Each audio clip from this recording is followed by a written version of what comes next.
Saudara-saudara, Bapak dan Ibu sekalian, sejenak kita akan mendengarkan firman Tuhan menjadi renungan buat kita semuanya.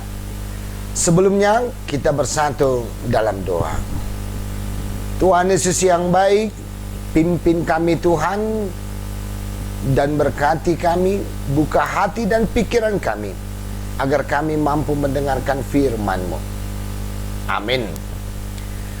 Saudara-saudara yang terkasih, firman Tuhan yang menjadi bahan renungan buat kita pada saat ini, saya ambil dari Kidung Agung, pasal yang ke-8, ayat yang ke-5 sampai ayat yang ke-7.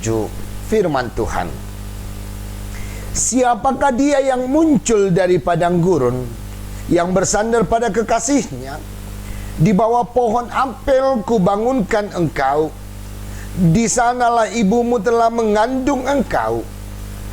Di sanalah ia mengandung dan melahirkan engkau. Taruhlah aku seperti materai pada hatimu, seperti materai pada lenganmu. Karena cinta kuat seperti maut, kegairahan gigi seperti dunia orang mati. Nyalanya adalah nyala api, seperti nyala api Tuhan. Air yang banyak tak dapat memadamkan cinta, sungai-sungai tak dapat menghanyutkannya. Sekalipun orang memberi segala harta benda rumahnya untuk cinta, namun ia pasti akan dihina. Demikianlah firman Tuhan.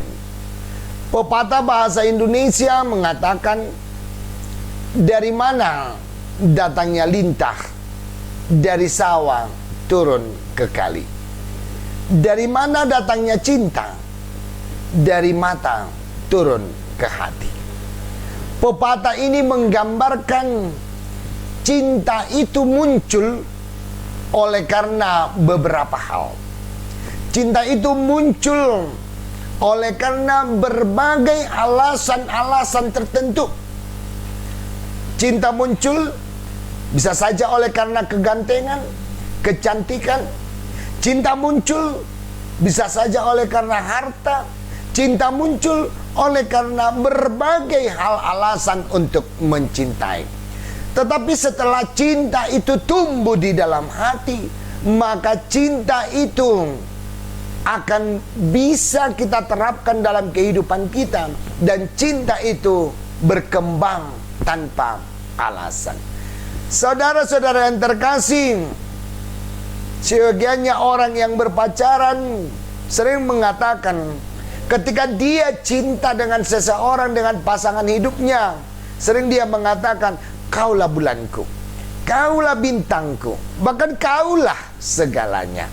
Pertanyaan sekarang, apakah itu benar?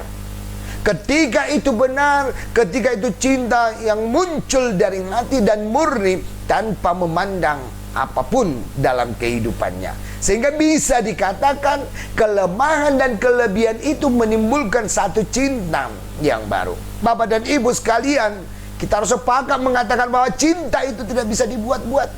Cinta itu tidak bisa munafik. Cinta itu tidak bisa dibentuk sendiri. Tetapi cinta itu muncul dalam hati sendiri. Saudara-saudara yang terkasih, demikian juga di dalam kehidupan yang berkeluarga. Hidup keluarga harus dibentuk oleh cinta. Sehingga sering kita katakan cinta paksaan itu tidak benar. Ketika keluarga terjadi, kalaupun itu pilihan orang tua, tetapi bagaimana supaya cinta tumbuh? Kalaupun itu dijodohkan, tetapi yang pertama tugasnya bagaimana supaya cinta itu bisa tumbuh dalam hati. Sehingga hidup keluarga tanpa dibutuhkan, tanpa diakibatkan oleh cinta, tanpa ditumbuhkan oleh cinta, adalah akan sirna dan bahkan sia-sia. Saudara-saudara yang terkasih, sehingga bisa kita katakan bahwa dalam firman Tuhan digambarkan betapa cinta itu muncul di tengah-tengah keluarga. Dan cinta itu akan bisa membuat suatu kegairahan dalam kehidupan. Dalam firman Tuhan ini dikatakan buah cinta adalah orang yang bisa beranak cucu. Buah cinta adalah orang yang bisa melahirkan anak. Sehingga dalam firman Tuhan bukan semata-mata dari faktor biologisnya, tetapi didorong oleh cinta itu akan menghasilkan buah yang baik dan bahkan sukacita. Saudara-saudara yang terkasih, pertanyaan saat ini di tengah-tengah kehidupan keluarga, mengapa ada keluarga yang bercerai? Mengapa ada keluarga yang putus? Mengapa ada keluarga yang selalu menyalahkan di antara suami dan istri? Apakah mereka tidak cinta? Apakah mereka tidak tumbuh, tidak mampu menumbuhkan cinta? Bukan. Tetapi saudara-saudara, kita harus memahami bahwa kehidupan keluarga yang demikian tidak mampu memupuk cinta yang sudah ada dalam hati pada sebelumnya. Saudara-saudara terkasih, saya pernah mendengar sebuah cerita. Ada orang yang sudah tua, bapak dan ibu yang sudah tua, dan kehidupannya selalu berkelahi, berantem suami istri. Tetapi bapak dan ibu bisa bayangkan sudah 12 cucu mereka, dan rambut sudah bertumbuh dan menjadi uban. Tetapi ketika mereka berkelahi, ketika mereka berantem, saya tiba-tiba datang untuk menghadap mereka. Karena si nenek ini, si ibu ini sudah lari kepada orang tuanya. Lalu saya bertanya, kenapa selalu berantem, selalu berkelahi di tengah-tengah keluarga? Lalu si bapak ini dengan tegasnya mengatakan, ya mungkin itulah dulu yang terjadi, dan mungkin kami tidak jodoh. Saudara-saudara yang terkasih, bagaimana orang yang sudah tua, orang yang sudah menghasilkan anak, orang yang sudah menghasilkan cucu di tengah-tengah keluarga, tetapi beraninya menyatakan bahwa mereka tidak jodoh, bahwa Allah tidak pernah salah pilih di dalam hidup, di dalam pasangan hidup. Tetapi Allah sudah menumbuhkan cinta di dalam suami dan istri. Persoalan sekarang, suami dan istri itu tidak mampu merawat cinta yang sudah diberikan Tuhan kepadanya. Saudara-saudara yang terkasih, dalam firman Tuhan sangat tegas dikatakan bahwa cinta itu bagaikan nyala api. Cinta itu banyak gambaran-gambaran yang sudah dibuat dalam firman Tuhan pada saat ini. Tetapi berfokus kepada cinta itu ditumbuhkan oleh Tuhan. Maka saudara-saudara yang terkasih dalam Kristus Tuhan, bagaimana hidup di tengah-tengah keluarga? Firman Tuhan mengatakan pada saat ini bahwa keluarga yang sudah dibentuk, yang sudah dilatar belakangi oleh cinta yang tumbuh, sehingga harus membentuk suatu dan harus merawat cinta yang sudah ada, yang sudah tumbuh di dalam kehidupannya. Bapak dan ibu sekalian, sesuai dengan tema minggu kita untuk hari Minggu ini adalah membentuk keluarga yang berbahagia. Tentunya yang menjadi pertanyaan, keluarga yang berbahagia itu keluarga yang bagaimana? Keluarga yang berbahagia itu bagaimana? Tentunya kita harus berani mengatakan kebahagiaan di tengah-tengah keluarga tidak bisa diukur dengan harta. Kebahagiaan di tengah-tengah keluarga tidak bisa diukur dengan materi. Tetapi kebahagiaan di tengah-tengah keluarga bisa diukur dengan hadirnya Kristus di tengah-tengah keluarga. Saudara-saudara yang terkasih, dalam firman Tuhan ini harus dinyatakan dan diterapkan di tengah-tengah keluarga, bahwa keluarga itu bisa terbentuk oleh karena cinta yang tumbuh dari hati oleh sang istri, oleh sang suami. Kalau tidak didasari oleh cinta, maka sia-sialah keluarga tersebut. Oleh karena itu, latar belakang kita di tengah-tengah keluarga kemungkinan berbeda. Kita mencintai istri kita mungkin mempunyai latar belakang yang berbeda.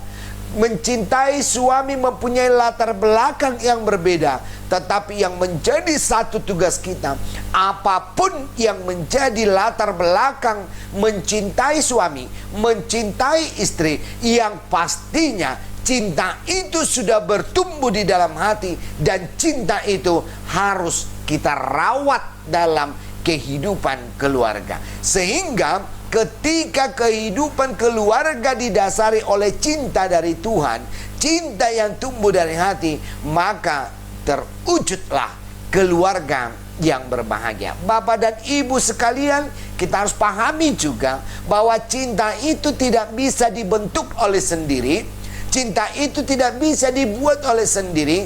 Ketika kita membentuk cinta itu, kita tumbuhkan dalam hati, maka cinta itu akan berpura-pura. Tetapi cinta yang murni, cinta yang ikhlas, datangnya dari Tuhan. Tugas manusia itu, tugas suami dan istri itu di tengah-tengah keluarga, merawat cinta yang sudah tumbuh dari hati itu, sehingga cinta itu mengikat satu hubungan yang istimewa di tengah-tengah keluarga, sehingga terwujudlah keluarga yang berbahagia. Keluarga yang berbahagia adalah keluarga yang berjalan seturut dengan kehendak Tuhan. Keluarga yang berbahagia, keluarga yang mengakui, yang menyadari bahwa itu adalah petunjuk dari Tuhan. Biarlah Tuhan yang mampir, Tuhan yang berhenti, Tuhan yang berdiam di tengah-tengah keluarga kita, sehingga cinta kita yang tumbuh dari hati bisa kita pupuk, bisa kita rawat, sehingga hidup penuh sukacita, hidup penuh luar biasa, hidup penuh dengan sukacita yang sangat luar biasa. Terpujilah Tuhan. Jadikan Tuhan menjadi kepala di tengah-tengah keluarga. Amin. Kita bersatu dalam doa. Bapa Surgawi, Bapa yang baik, saat ini kami mendengarkan firman Tuhan. Sesungguhnya Tuhan, Engkaulah menjadikan dan Engkaulah menumbuhkan cinta di tengah-tengah keluarga. Oleh karena cinta itu sehingga kami membentuk satu keluarga yang baru. Bapa di surga, tolong kami Tuhan, supaya kami mampu merawat dan bahkan mempertahankan cinta yang sudah tumbuh di tengah-tengah keluarga. Kami harus menyadari Tuhan bahwa cinta itu adalah bersumber dari Engkau. Biarlah Tuhan, cinta itu kami jalankan sesuai dengan kehendak Tuhan sampai ajal kami, sampai kami berpisah oleh karena kematian. Bapa di surga, semuanya kami yang sudah mendengarkan firman Tuhan, tuntun kami Tuhan. Jadikan cinta itu menjadi dasar kehidupan kami. Jadikan cinta itu menjadi panduan dalam kehidupan kami, sehingga kami bisa bertindak, sehingga kami bisa berbicara, sehingga kami bisa berbuat sesuatu oleh karena cinta di dalam hati kami. Bapa di surga, kami menyadari Tuhan, kami tidak bisa membentuk cinta itu bertumbuh sendiri, tetapi Tuhanlah sumber cinta itu. Untuk itu Tuhan, ajar kami mempertahankannya di tengah-tengah keluarga kami, sehingga keluarga kami menjadi keluarga yang berbahagia. Terpujilah Engkau Tuhan. Saat-saat ini Tuhan, yang masih terjadi dalam kehidupan kami, yaitu pandemi COVID-19 ini, tolong kami Tuhan, lindungi kami, gendong kami Tuhan, peluk kami Tuhan, agar kami jauh dari penyakit itu, agar kami bisa Tuhan beraktivitas sehari-hari sesuai dengan kehendak-Mu. Terpujilah Engkau Tuhan. Amin. Shalom bagi kita semuanya.